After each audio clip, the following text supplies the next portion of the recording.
Hey y'all, welcome back to this week's episode of AMA Friday with Amy Miller, Recruiting in Yoga Pants. So this week we are going to tackle what I'm going to call supplemental application information. Say that 5 times fast. Okay, so what do I mean by this? So this is actually a question from one of our friends of the show who was curious about how recruiters look at portfolios or any kind of creative assets, supplemental data, supplemental information that you might want to include as part of your application, or that you feel like kind of really shows your fit for the role. So here's the thing. I consider this stuff potentially important during the interview process.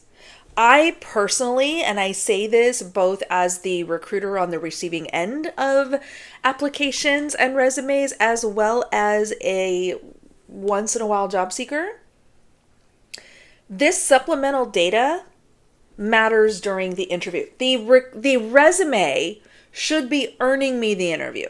In a perfect world, right? That should be enough by itself to determine, do you want to learn more about me? Get on the phone with a recruiter, do a quick recruiter screen, whatever, see if you're moving forward through the process. At that point, this is when I, as a candidate, am going to be comfortable talking about maybe some supplemental things.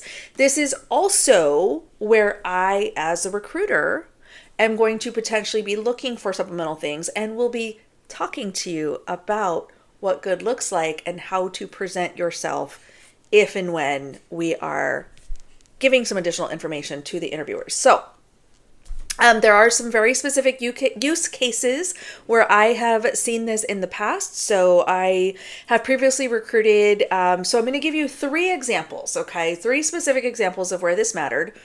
Way back in the day, this is back when I was still an agency, I did a brief stint as a game studio recruiter. So I worked with a lot of like small game companies here in the Seattle area. This would have been like probably mid 2000-ish. And I used to kind of joke, like, I'm actually paid to watch cartoons or watch like demo reels, right? Because we were hiring like a lot of like character artists and 3D modelers and level designers and things like that. So a lot of our applications, or also like embedded in the resume, they would include a link to a portfolio or a demo reel or something like that. It makes total sense, right? But here's the thing. It wasn't part of the resume. There might have been a hyperlink in the resume, which is totally fine. Hyperlink your LinkedIn profile, hyperlink back to your portfolio or your website if you have one. I think that's very reasonable. But it wasn't necessarily part of the application review. I would, depending on the client, if I had a client that like really trusted me and knew I knew my stuff and trusted that I could put forward the right people, it would come up during the actual interviews.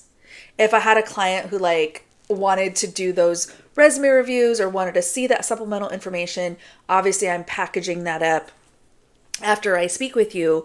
Make sure we're putting your best foot forward, and the candidate, or the client rather, the company is seeing what they need to see to decide to formally interview. So that's a way that could happen. Very, very common in my experience, again, years ago, for video game recruiting specifically. Okay, so that's one use case. The second use case that I saw a lot, kind of a similar thing, it would be like hyperlinked in the resume, but was typically a portfolio or website for marketing and creative roles. So I did this for a little bit. It was one of the businesses that I supported in my first corporate recruiting gig. They were very picky.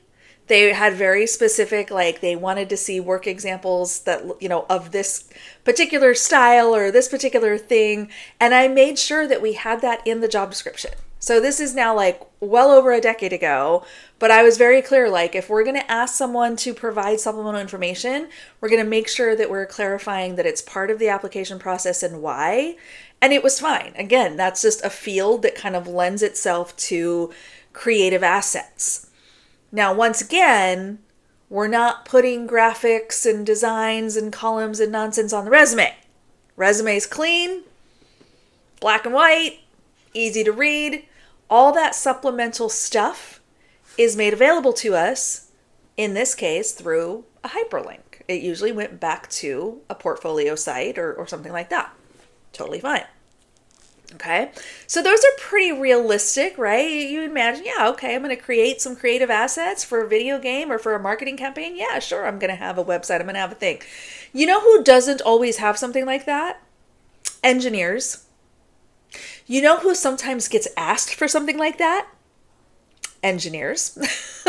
So, but here's the distinction. And this is why it matters. And y'all know, my goal in life with this channel is simply to help you ask better questions. I am not sharing all this as if this is like the holy grail answer to all of your questions about supplemental applicant data, because it's not. What this is hopefully helping you understand some potential use cases, why companies might ask for supplemental data, when you should be prepared to provide that supplemental data, and most importantly of all, how to navigate the conversation with a recruiter so that you understand what supplemental data is being asked for. All right, so I'm going to get into like the engineering use case because it is different than the first two that I just gave you. But here's the difference, okay? So in scenario one, we've already kind of talked about those two use cases as examples. This is where you have kind of just static stuff that just sits there. It just lives in that demo reel. It's parked on that website. It's not necessarily changing from one application to the next. This is just an overview of your proudest moments, the things that you feel are most relevant, whatever. So it doesn't necessarily change. It's there. It's the supplemental data you've put together and packaged up. Here's where you might consider a slightly different approach. Now, I've done this at two different companies, both software engineering, really more, let's call them highly specialized software engineers. So this is like machine learning, early days of kind of that stuff. Oh yeah. Oh, I've done that kind of recruiting, even though I've never actually been an engineer myself. Who knew? What a strange phenomenon, huh? Just saying. Okay. Anyway, so yeah, that's one use case, right? Where it's like really specialized engineering. The other is hardware engineer. So this was very common when I first started working in hardware engineering. But here's the difference. We're now fully into the interview process. You've done like a technical phone interview already. We are full steam ahead. We are doing the final round of interviews. Now we're asking for that supplemental data.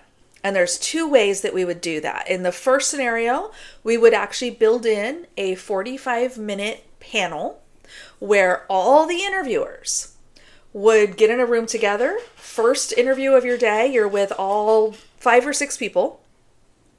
And you would go through a presentation and you would present this patent, that work, whatever, right? Because again, this is all like crazy specialized machine learning, very intense kind of engineering stuff.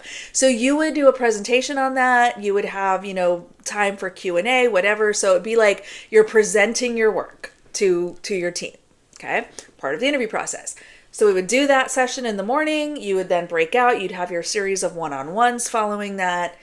Obviously, interview data is collected, make a decision, let you know if you're getting an offer or not. So that's one way. This would also then be part of the interview data gathered, and we would tell you ahead of time, hey, we're going to have you do a presentation. Here's like high-level things we'd love to learn about or hear about. Create it however you see fit. But again, we'd kind of give you those guardrails, right? You would then go and create this presentation, deliver it, and so on. So you got a chance to tweak it. You got a chance to think about What do I want them to know about me? What do I think is super relevant? What can I actually talk about? This is important. Don't use anything confidential. Don't use anything that's under NDA. Okay. We're not asking for company secrets of your current employer here. But we would give you those guidelines. And so you'd be able to then present that supplemental data through this presentation. Okay. Great. Worked out really, really well for a lot of, we made a lot of really great hires, being able to leverage that and just have really good, robust data. Second example for my hardware teams, we would actually use more, not a presentation, but it was more like a lot of the ones I saw is what I would call like a one pager, where they would literally have like a single PowerPoint slide and it would have different graphics and it would have like things that you had designed in CAD and, you know, kind of blowing out the blueprints, things like that. And so that would then be used during your individual one-on-one interviews. And it would almost be like a guide to the conversation. Okay, they would ask you a technical question and you could be like, yes, one time I designed this thing and here, and so you would pull that presentation up and you'd share your screen and you'd be able to kind of talk through it and point to the different thing. This all made sense to my interviewers, thank goodness, because I would look at those and go, it looks cool. I don't know what any of it means, but it looks cool.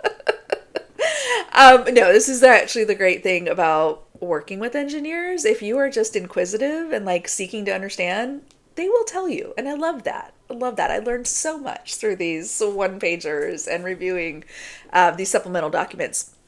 But again, similar to our presentation model, this is now an opportunity for you, based on your conversation with me, the recruiter.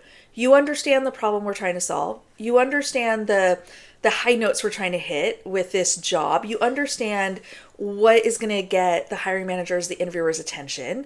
I'm going to give you some insights into like, what does good look like during interview prep? So you could model those graphics, those images, those pages around the needs of the role and what the interviewers are going to be digging into. So that, my friends, is the most important thing for you to clarify with your recruiter. Is there a place for supplemental data? Would that potentially look like a static link or, you know, something that just kind of exists that can be leveraged? Should I create something that is specific to this role? How will that be presented? So am I presenting that as an actual like presentation in front of a group? Am I using it as like documentation to talk through certain things I've done? How am I doing this? How am I actually giving you this info? That is key. All right. So recap, understand if supplemental application data even matters for this company, for this team, for this role. If it does matter, what is the best way to present it? And finally, how is it going to be used in the hiring decision? All right. All right. It went a little bit longer than I thought I would. I really thought this was going to be a quick one, but I think this is an important one. What I don't want you to do is a bunch of upfront extra work creating and designing things that ultimately don't get picked up or leveraged. But I also want you to be prepared to be able to do that little extra that might just be enough to get you past the interview and get to the offer. All right, y'all. As always, I hope that helps. If you have any questions on this topic or any other topics you'd like to cover, drop a comment down below. I read all of them, and I'll see you next week.